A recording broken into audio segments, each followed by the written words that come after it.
السلام عليكم ورحمة الله وبركاته. اذكر الله وصلي على سيدنا رسول الله عليه الصلاة والسلام. اللهم صل وسلم وبارك على سيدنا محمد وعلى آله وصحبه أجمعين.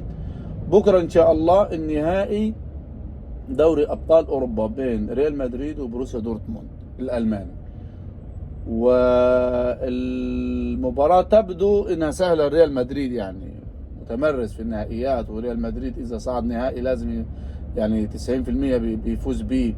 بروسيا دورتموند مش هو الفريق المرعب بالنسبة للريال مدريد، بس أنا ما أشجع بروسيا دورتموند، مش ما أشجعهم من قبل كده، ما أشجعهم من قصاد ريال مدريد، مع إني كنت زمان أشجع ريال مدريد.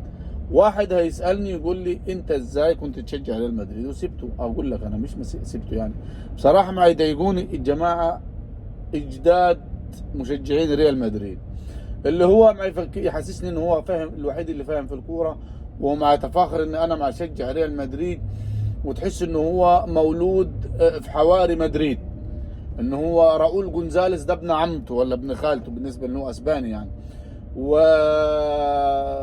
فينيسيوس ديتي اللي هو العشق بتاع انا ما ريال مدريدي المهم تحس ان هو ده ايه، مولود في في مدريد نفسي، وهو ما يسمع ملخصات، يعني ما يفهمش في الكوره.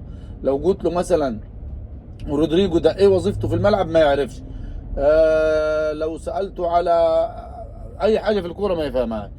فان شاء الله الفوز لبروسيا دورتموند على ريال مدريد بكره ان شاء الله.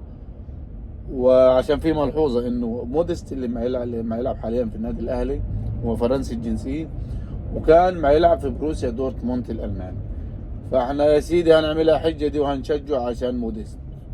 السلام عليكم.